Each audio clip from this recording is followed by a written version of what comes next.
Welcome to People Finder. My name is Jordan Washington, and you are watching the inaugural episode. This series is about introducing you to people in my life who have helped shape who I am and who I am still becoming. The goal of this series is simple: to help you find connection, help you build your community, and to help you see that you are not alone in the world. Today's guest is a really good friend of mine, Corey James.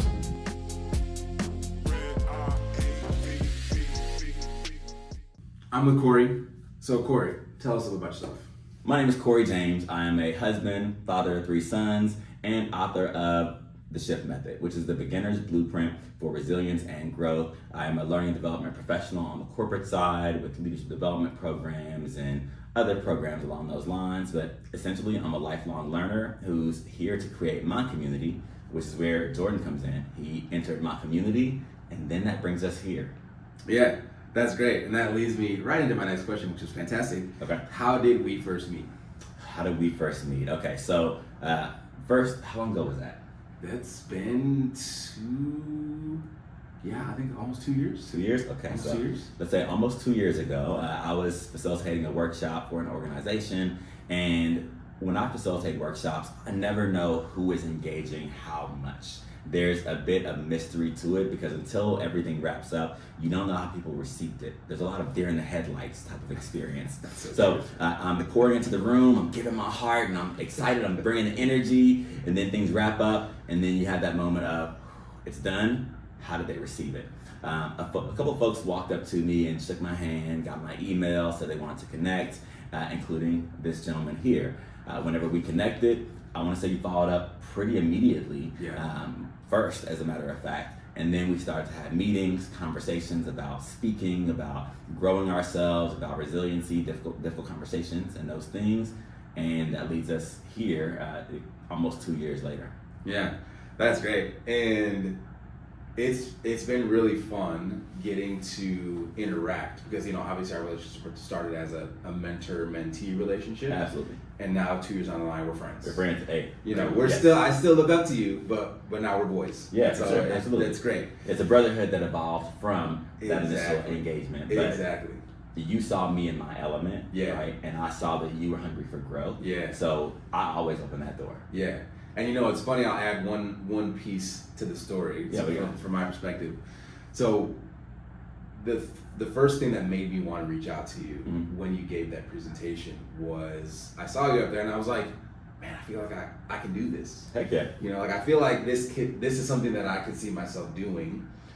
I really need to get with his brother and figure out pick his brain and figure out how. And so that's what prompted me to reach out to you. Man, I love it. And not to toot my own horn or any other speakers as well, but when you do what you do and you pour yourself into it, you love it, it looks easy, it looks simple and accessible. So that means I was doing something right to be in flow state enough for me to recognize that and to say, how do I do it? But also to have the self-awareness to say, how do I get there? But let me ask the person who's already there how I get there. And that's a lot of my experience too. Yeah. In some cases, I had mentors who found me.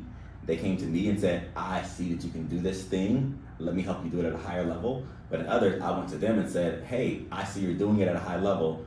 Teach me your ways. Teach me. That's awesome. Yeah.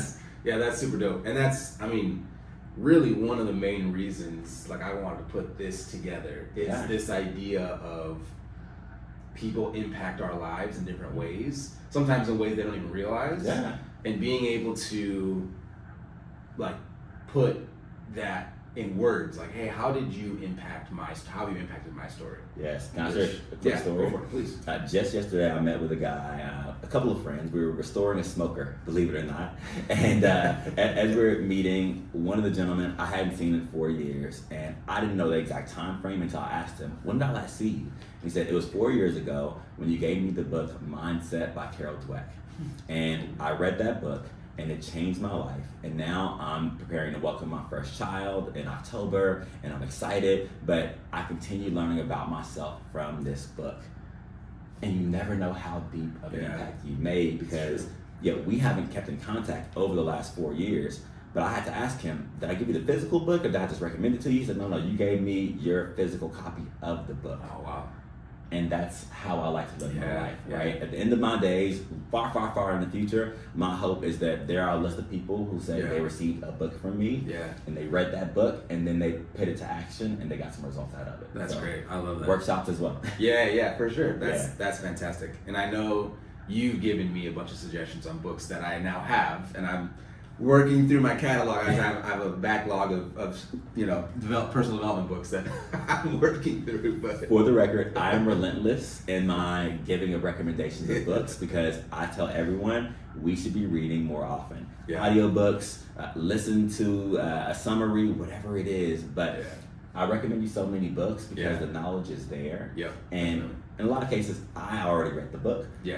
I know what's there. But you see who's serious about their growth based on if they're willing to go page to page. Yeah, most definitely. That's great.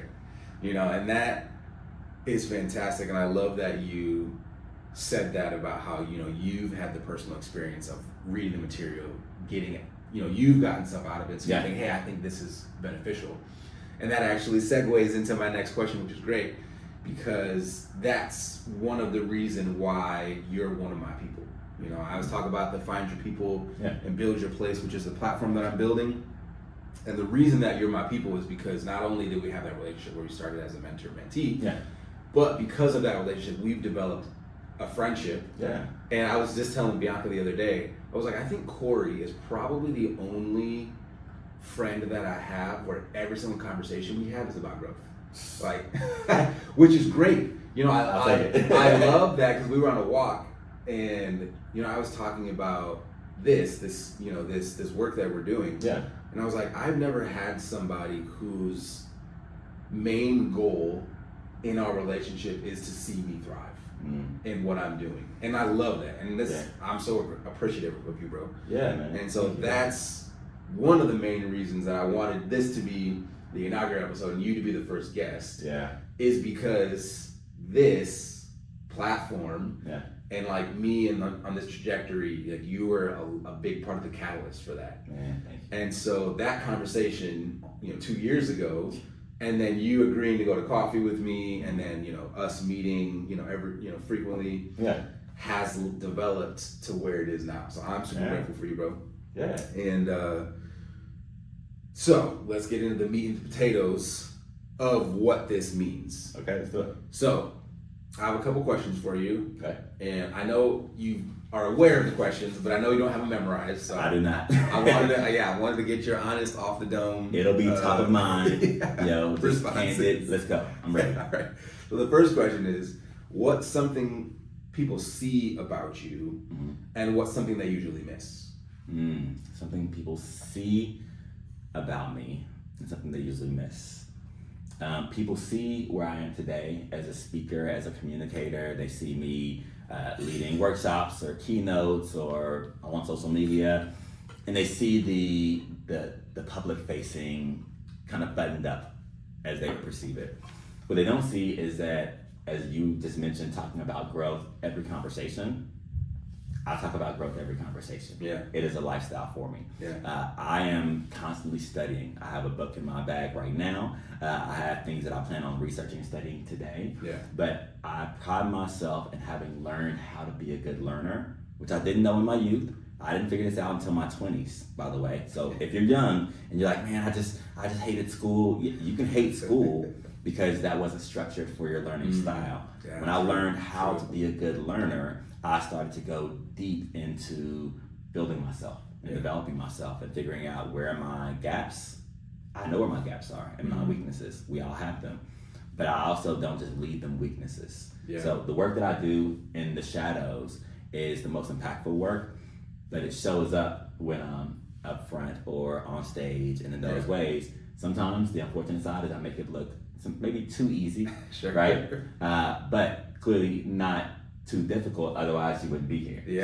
I think there's a benefit to that. So I would say that's what people see. They see me up front and they think like, oh, well, this guy makes it look easy, but they don't see the work behind the scenes.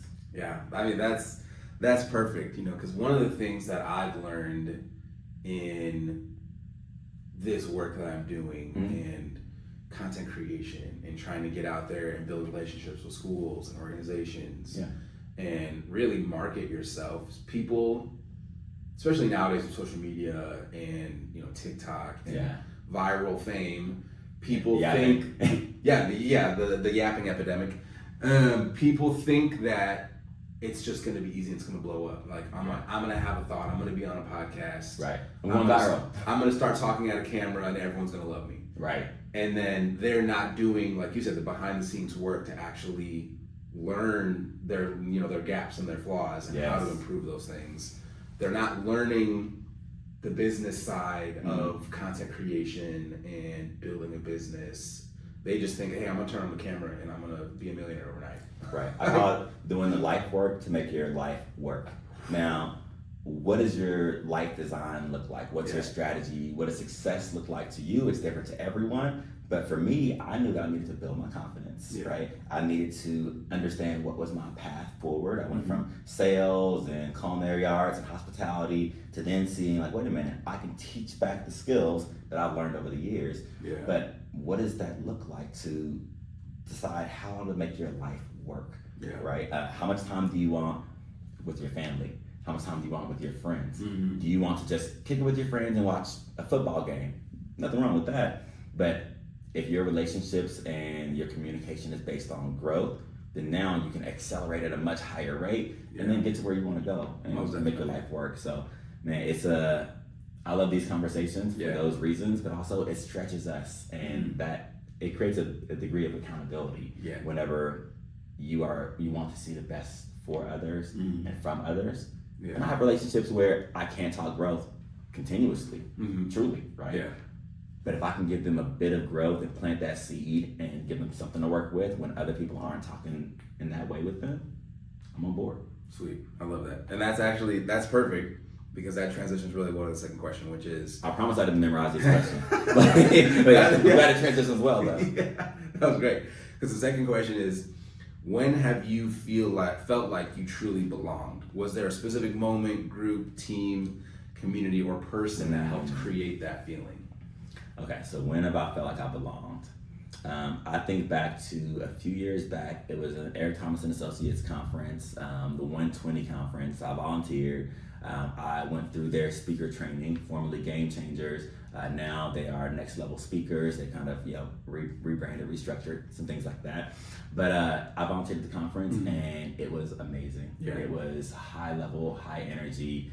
Much like you, whenever we met, I was in the room and I felt like, oh, these are my people. What they're saying from the stage and in sidebar conversations, it is how I think. Yeah. It's how I've grown to think. Yeah. And growth looks, I want to make sure I frame this properly. Growth is simple, but it is not easy. Because if you find yourself at a crossing the roads, then one direction may give you may be settling for, right? And then the other direction is scary, but has opportunity. That's the direction of growth. So in that room, at that conference in Atlanta, I was around growth-focused people, and I knew that I was sharper at the end than I had been when I entered. Another conference I went to recently is the Association of Talent Development, ATD 2026 conference this year in LA. It was amazing, great time, all learning and development professionals. I'm a certified professional talent development, and what that means is I have a fancy certification. That means that I've done a lot of work in learning and development to do organization-wide development. We'll unpack that. But essentially in that space, everyone was a student of their careers, of their field of work, of their lives, and it made it really exciting to be amongst other learners without having to be in a university per se or in a smaller scale workshop. It was big. It was a big room. What was the rest of the part of the question? I want to make sure I don't miss anything. Yeah, was there a specific moment? I mean, I think you touched on it. But was there a specific moment, group, team, community, or person that helped create that feeling of belonging? Of course, I'll give kudos to Eric Thomas as a creator, but also as a man of God and speaker. He's done amazing things, and his content helped me through a very tough time in my life. So that helped me to see what I could do and what I could accomplish. Gary Magenta, one of my mentors, fantastic. He helped to kind of crack my egg, so to speak, as far as what I was capable of. His famous line that I will always quote is he said to me as I was driving an Uber for him, he said, "The distance between where you are and where you want to be is this far, and you don't even know it." And I had to sit and reconcile with that. And it took me a while to actualize on that, but the challenge is what was most special and exciting, because he challenged me to develop and to do some research. And since then, I've met countless individuals. If I didn't mention you directly, know that I still love you. But I've met countless people who impacted me, and especially those who challenged me and allowed me to challenge them from an accountability standpoint. That's perfect. And it's perfect because you actually answered the next question unintentionally just now. Because the next question is, who's someone that helped shape who you've become? So you talked about Eric Thomas and your mentor, Gary Magenta. And then what did they teach you that still impacts your life today? I was taught that I'm not everything that I think.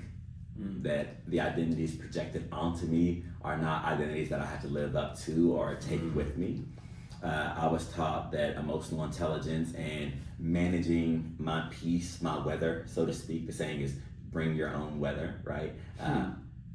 I don't want to bleed onto others throughout my life, or be the disgruntled person who went through some trauma, so then you use that trauma to as a justification to treat others poorly. So I learned those pieces, and also that my perspective is more unique than I thought. When I met Gary, I said to him, busy is the nature of business, so you must be doing well in business. What do you do? And it was that line that I didn't even realize had like a speaker, like a sound to it, that made him say like, I think you can be a speaker, and I think that you can do great things. So that experience really challenged me, right? And it helped me to grow. I want to go back to the question. Ask me a question one more time. So who's someone that helped shape who you've become, and what did they teach you that still impacts your life today? I also want to give kudos, of course, to my parents, right? My mom and my dad, in different ways. My dad has always been a very calm and cool soul, right? He is a true Southern gentleman who is always just going with the flow, and he's a whole vibe, right? Love my dad. OG Rick James, not that Rick James, but his name is also Rick James. That's funny. Yes. So my dad has taught me so many valuable lessons about a slower paced life and what that can look like. And slow isn't bad, right? If you're still getting to where you're going. My mom, of course, resiliency, health, appreciating health, growth mindset, many of those things as well. So, That's awesome. And one thing that you mentioned that is a big part of the work that I'm doing and what I want people to take away from these conversations and the content that I put out is you mentioned your identity and people's projections of your identity, who people think you are. Yes. And or make you out to be. Or make you out to be. And people will try and put you in a box. Yes. So that they can understand you. Yes. And so I've come to realize, and it took me far too long to realize this, but I think through the conversations that we've been having over the last couple of years and the growth that I've been doing this last year, specifically since I launched my business and stepped out into the unknown, is that I'm a lot more capable than I thought I was based on what people thought my capabilities were. And so I've built a lot of my business and a lot of everything on my own, specifically to test myself. I've had individuals that are close to me tell me, hey, I have skills that can help you. And I'm saying, and I tell them, thank you. I appreciate that. I want to do this. And I want to challenge myself because I want to prove to myself that I'm capable of things that I didn't think I was capable of doing. Fail forward. Fail fast.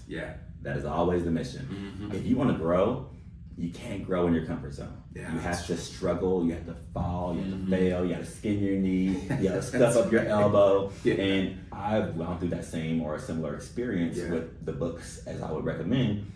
I read the book front to back, Yeah. But also, I'm taking notes in my notes app. I'm taking notes in notebooks. Yeah. I'm setting visual reminders and cues in different spaces of mine to do these things. I'm trial and erroring it, right? I'm red team, blue team. I'll test it out in this environment. Yeah. I'll test it out with this group of people. Why? Because it's okay to fail. Yeah. But that is the data collection that you need to then figure out how do you succeed. And if you don't have enough reps failing, then you won't have enough confidence and competence, because there's a difference, a significant difference, to then be consistent moving forward. So I guess confidence to competence to consistency, the actual sequence would be something like, first you fail enough to develop the competence that then builds the confidence, and then from the confidence and competence, you then get to consistency. Yeah. I'm gonna have to write that one down. Yeah, most definitely. And I think for all the young people watching this, I mean, just people in general, but specifically for young people,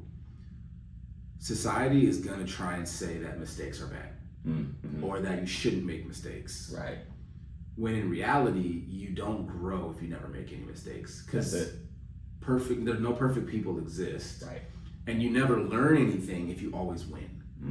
And so as a coach, you know, like coaching soccer for kids, you know, I was a middle school coach for a couple years, like a head coach. One of the things that I realized is that, and this has been true of myself in my own story, is that I've always been scared to fail. Like I've been afraid of failure. Yeah, I hear that. How it would make me look, you know, the perception of a failure. Yeah. And one of the things that I had to get over as a person and then as a coach to teach these young people is you're going to make mistakes. It's how you learn from the mistakes. And whether you allow the mistakes to determine your trajectory forward, or if you use it, like you said, as a learning experience, as data collection, so like, hey, I know that approach didn't work, so I know I have to fix it and do something else. Yeah, can I jump in and say that when people don't have the identity, that's where the big struggle of fear of failure comes in. Yeah. Because they feel like the failure will be affirming that they aren't who they want to be. So true. So the fear is like, oh, exposed. I'll be exposed for being who I didn't want other people to see me as, and then the world falls apart, right?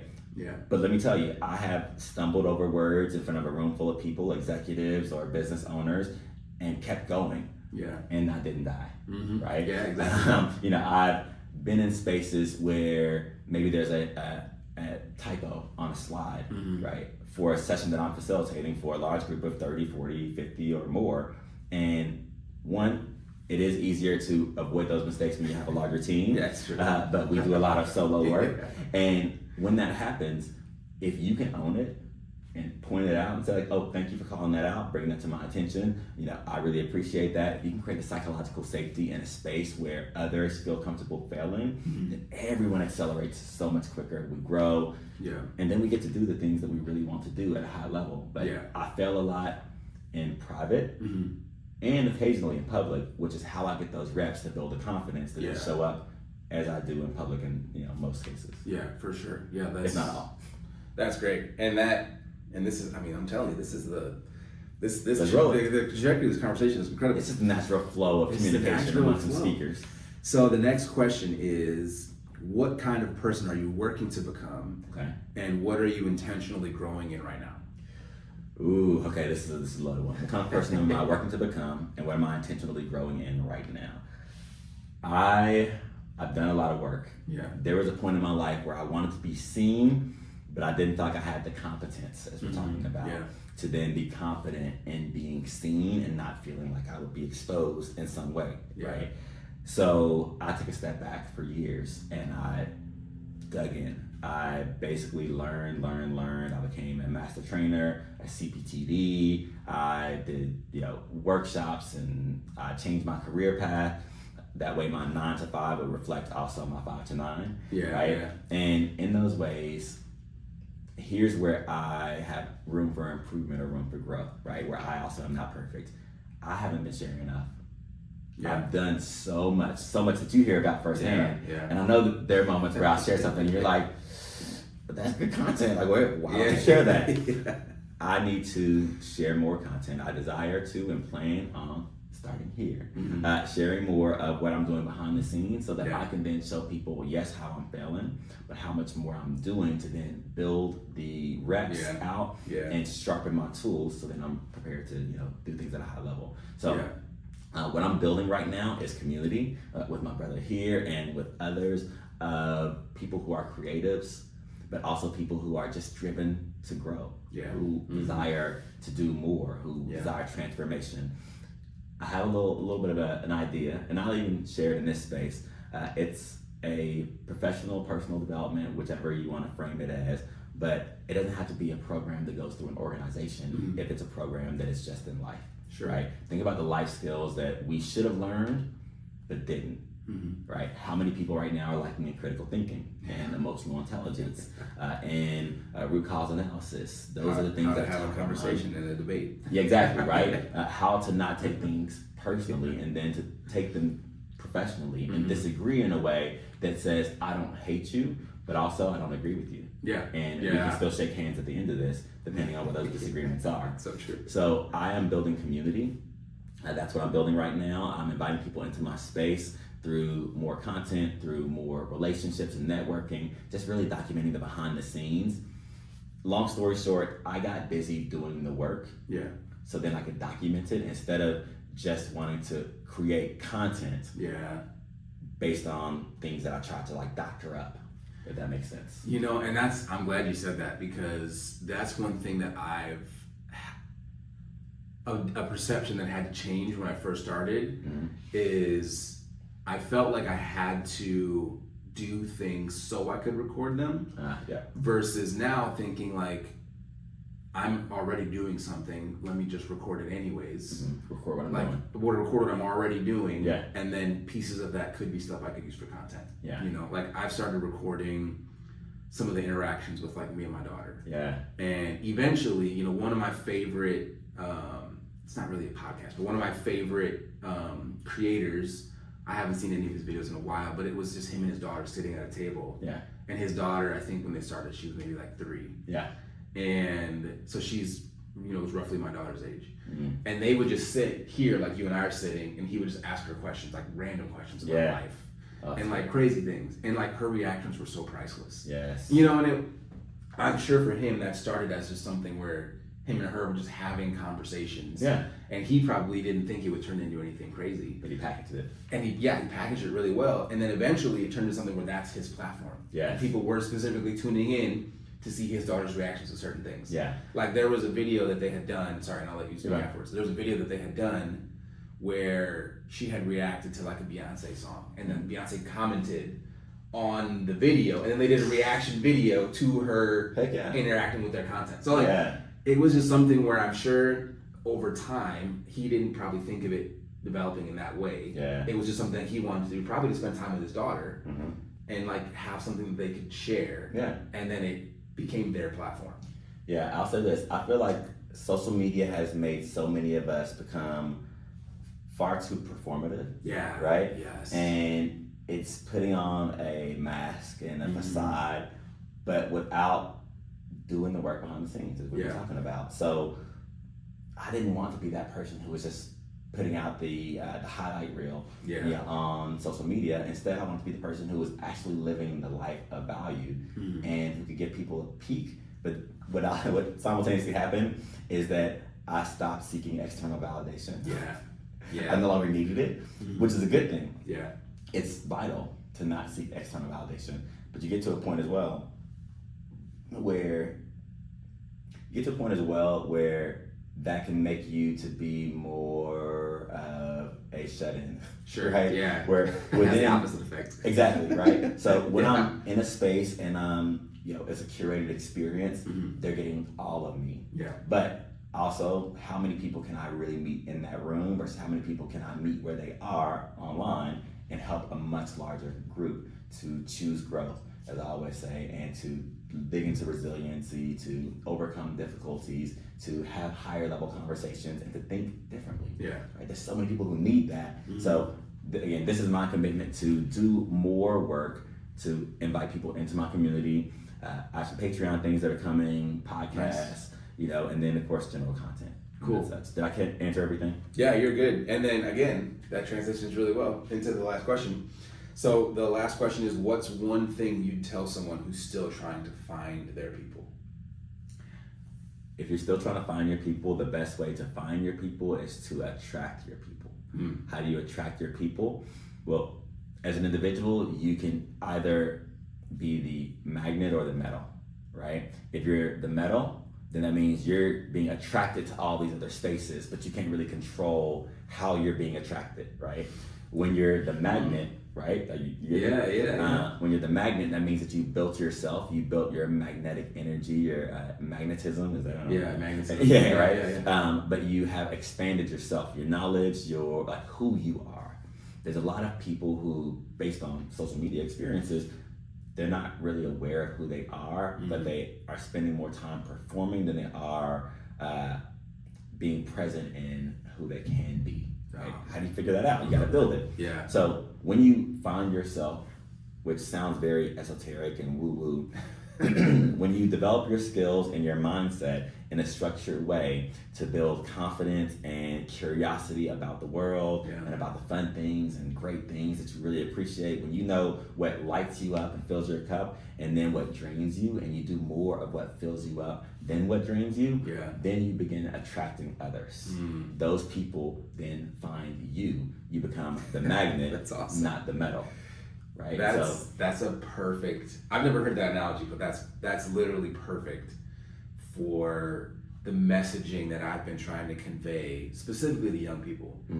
Is you don't have to be someone, because like social media nowadays is so prevalent, where social media is saying, hey, you have to be this to be popular. Right. You have to like X Yeah. to fit Into the in. box. Yeah, you have to fit into what social media says is popular. Right. Or is going to go viral. Right. And people are losing their identity and who they are because they want to be popular, they want to be famous, they want to be viral.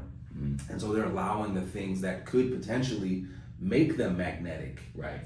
They're allowing those things to fall to the wayside. Right. You know, so for me, they're blocking their own trajectory forward. Yeah. Because for me, you know, one of the things that I always joke about is I'm a super unashamed nerd. Yeah. Like, have been since I was young. Right there with you. Video games, anime, Pokemon cards. Like, different varieties of nerds. Different variety of nerds. I always joke that I'm a jack of all trades, kind of a hobby guy, where like I've dabbled in a lot of things, Dungeons and Dragons and all kinds of tabletop role playing games and like all kinds of stuff. But the beautiful part is that I've made so many really fantastic relationships with people because we shared one of those things in common. Yes. And it wasn't because, you know, if I would be on social media and be like, look, I'm an athlete, you know, I'm an alpha male. Right. Like, people would be like, all right, Jordan, whatever, man. Right. But like, if I'm like, hey, I am X, and these are the things that excite me. Yes. People who are really genuinely, truly looking for people are going to much more react to like, hey, this is what excites me. Yes. Versus the, hey, this is who I think you should be. Let me jump in and say this. The question is, how do you define community? Yeah. Right? Like, is it people that you just watch a football game with or a basketball game? Which again, you know, my team, I will absolutely sit and watch those from time to time, but that's not my identity. Yeah. Right? I have a motorcycle. Even when I'm riding my motorcycle, that's not my identity. Yeah. It's like I'm not taking on a full-fledged lifestyle. I'm a person who dabbles in many different areas. Yeah. But each of those areas, someone has a community attached. Yep. Right? Yeah. Culinary arts, like, okay, I have chef friends. That's a community. But each community has its own different values. And when you define what you want from a community, then you unlock something different. What I want from a community is I want accountability. I want to be inspired. If your people aren't inspiring you, then you don't have a circle. You may have a square, right? Like, you know, you might find yourself in a corner. You know, I want to see people in my life like you who have a lust for life and for learning and who are solving things and that are sharing those things, who are having the dinner parties and can invite others over. But if you don't know what your community looks like or what community looks like in a healthy way, maybe you never had that example, then a book I'm reading right now that I actually recommend to everyone here is called The Art of Gathering. I believe the author's name is Priya. I'll have to confirm. But The Art of Gathering, fantastic book, and it's all about community, Yeah. but through the format specifically of how do you curate a gathering. And in many cases, Cool. one of the premises of it is that we just throw gatherings together. We don't put any type of topic or context into it. It's like, oh, okay, let's just get everybody here at this time. But then everyone's dispersed. There's a group here, a group there, a group here, a group there. No one's really centrally discovering anything or talking about anything of interest. So you fast forward 6 months, no one remembers that gathering. Yeah. Whereas if you go to a space, a workshop, a mastermind, you go to the conference that we just talked about, in those spaces, because there is a topic, there's a theme, there are extra efforts being made to make it cohesive, it sticks. We have higher retention, we have higher fulfillment, and we carry more out of that space than we may have carried into it when we do it right. Yeah, that's perfect. And I know, because so one of my younger brothers is a Harry Potter fanatic. Okay. And talking along the themes of themed gatherings, he had a Harry Potter themed party at his apartment one year. And I don't care about Harry Potter. That's never been my thing. I'm a Lord of the Rings nerd. So that's my thing. Again, the spectrum of nerds. Yeah. So, but it was cool because I went over, like I checked it out because he lived next door to me at the time, and checked it out, and like everyone's dressed up. Like he had spent weeks decorating his apartment. Yeah. And like he's very artistic. So like he had like decorations hanging from the ceiling. He had themed food and drinks. Yes. Like everyone came in like the costume of their house, of their favorite house that, you know, from the series. And it was like, even for me, who's not a Harry Potter fan, I remember that because it was so intentional. Yes. Like the space was created with intentionality. Everyone who was there was really, really into Harry Potter. And like, I know for each and every one of them, like that was huge to be in that space where they could share their passion for Harry Potter in a room, knowing that everyone in that room had that same passion. So like, talking about this themed gatherings, that's huge. And I remember, again, like I said, that's not even my party. Like, not even my people. But it came to mind. Yeah. And what I'll say is that it's really interesting how we break these things down. You can take a step back and you can analyze and think about, like, oh, what over the last 2 years, what gatherings were you in that you really remember all the details, right? Oh man, that was such a great time. This person said this. I had this great conversation here. When you really think about it, in most cases, there aren't very many. Yeah, unfortunately. Right. Yeah, sure. But whenever it's intentional, which is one of my favorite words, intentional. Yeah. Intentional. Be intentional about the things that you do, which is why we have so many conversations about growth. Yep. When you're intentional, you are going to get more out of it. You're going to pour more into it. Yeah. Not only that though, but there's value to be had or found in the immersive experience. Yeah. When you are immersed in a space, you didn't have to know all the different nuances. You just knew, wow, there's a collective energy our frequency that is higher when we're all interested, and there's an excitement there. Yeah. Something that I encourage people to think about whenever it comes to community and gathering is VIP, double P, right? So you need to have a vision, right? What's your vision for a gathering for? They say dress for the role that you want to be in, not for the role that you're in, right? Yeah. So what's your vision for the life that you want to live and the type of people that you want around? One way that I filter the people is, are these people that I want my sons to learn from, or that my sons can learn from? Yeah. And if they're not at a point, and this is no judgment to others who aren't there, if they're not at a point where they can pour into my sons and my sons can learn from them, then they may not get access to my sons. Sure. Because my sons are young people are often impressionable, and I want them to be challenged to think in a way that aligns with growth. The vision, intention, right? And then you have to have priorities, and the priorities then feed into the plan. So if you have that framework in mind whenever it comes to building community, I think that you'll start to see, like, oh, my vision for community is people that I can travel with, right? Couples that I can travel with and bring my kids around. We can have pool parties like we did, hang out. I can invite them from professional spaces and personal spaces, but everyone's going to gel well because this isn't about, who can drink the most. It isn't about who has the biggest identity or your biggest, who can capture the room. It's more so about how do we pour into each other and feed one another and let one another know that if if you had a hard time, you can call on me. Yeah. But I can call on you. Yeah. Like, oh, can I bring you a meal over if that's a need? Like, oh, yeah, what can I help you with? Yeah. Like, and that's what I look for in my community. That's awesome. I love that. That's perfect. This has been a fantastic conversation. Oh man. Like I said, I always love chopping it up with you because I always know I'm gonna learn and take away some really dope stuff.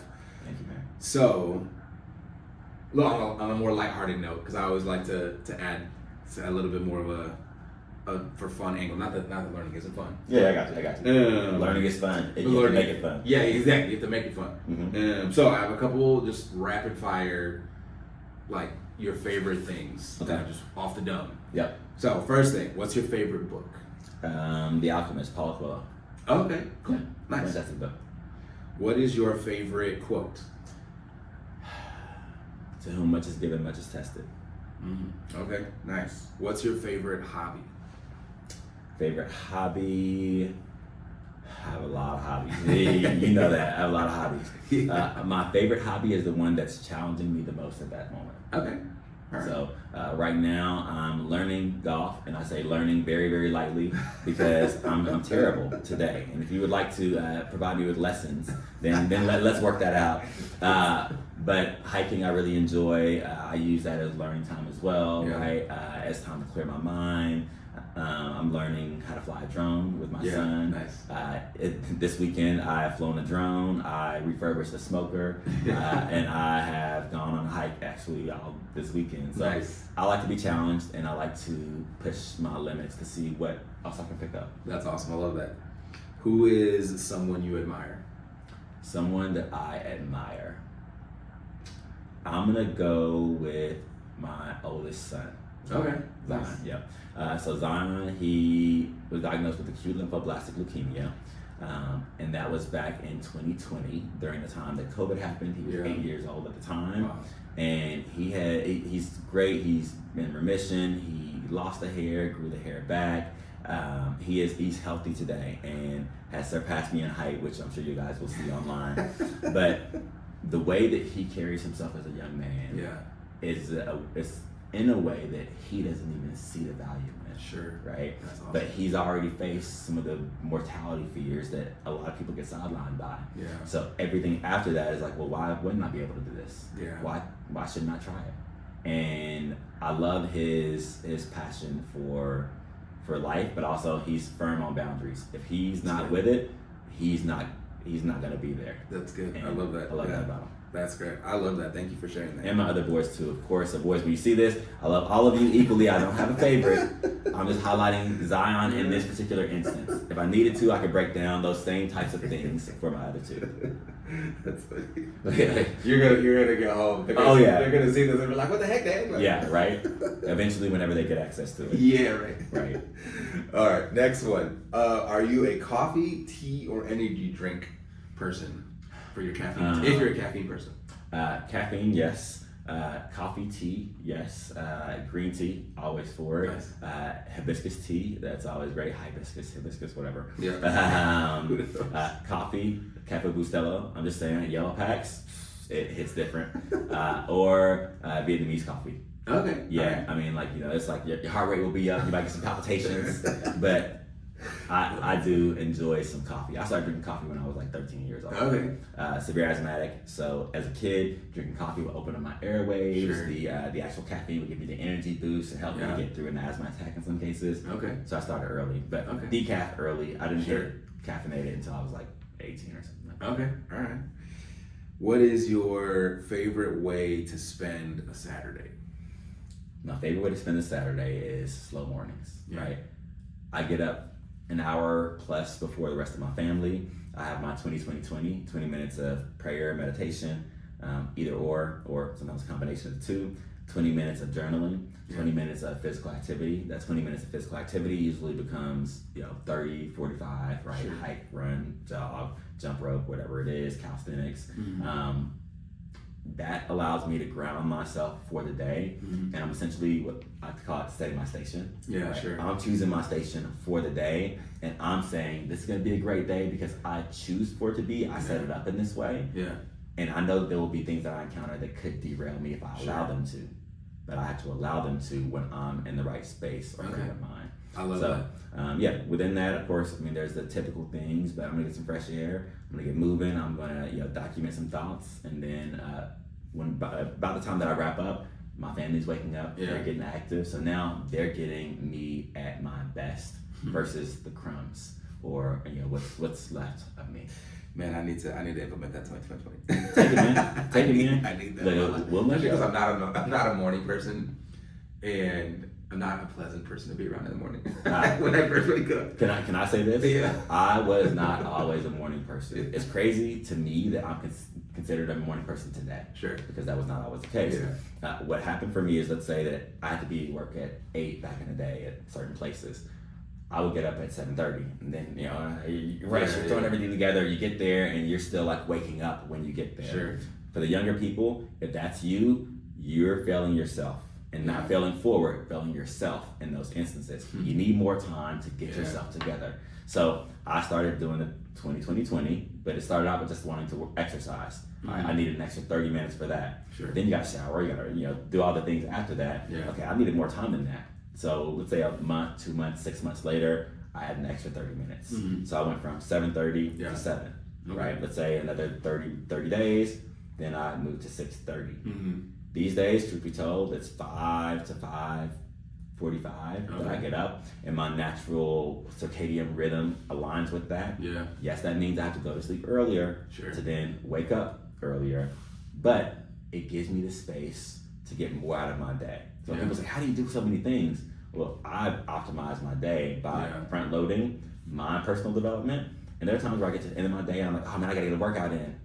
Like, man, why am I sore though? Oh, I actually got my workout in already. Yeah. Right? So That's great. You have to give yourself the space to pursue your greatness. If you don't have the space in the day, then you're gonna maybe not be the most pleasant person to be around. Yeah, I need to work on that. It's okay. I got you. I appreciate you. More tips. I got you. I appreciate you. All right, and then the last thing real quick is, what is one word your friends would use to describe you? Probably annoying. Let me think to what word that would be. I would hope the word would be thoughtful. Okay. That's the word that I would hope that it would be. I also get hyper fixated and focused on certain things to where people think that I'm not paying attention or as engaged. Yeah. But I am engaged. I'm just engaged in filling my cup so that I can give them more. So thoughtful is the word that I would hope it would be. What I would think that they would realistically say. I'm thinking of my best friend in particular, who likely knows me best out of everyone. He would probably say disciplined. Okay. And my frame of thought is that either you discipline yourself and learn how to be disciplined, or you wait for the world to discipline you. And the world will always discipline you significantly more harshly than you would experience if you discipline yourself to wake up earlier, for example. That is the truth. That is the truth. The things we learn, right? Yeah, exactly. Okay, so I want to give you an opportunity.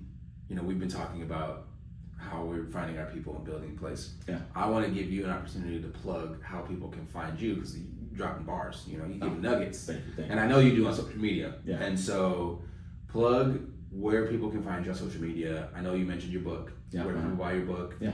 Give them your website handle, all the stuff. Absolutely. So I try to keep it simple. Let's start with the book. The book is The Shift Method. The Shift Method is a beginner's blueprint for resiliency and the growth mindset that can be found on Amazon. Really simple and accessible. You can also do Kindle if you want the physical book versus the digital. Go there, get the book.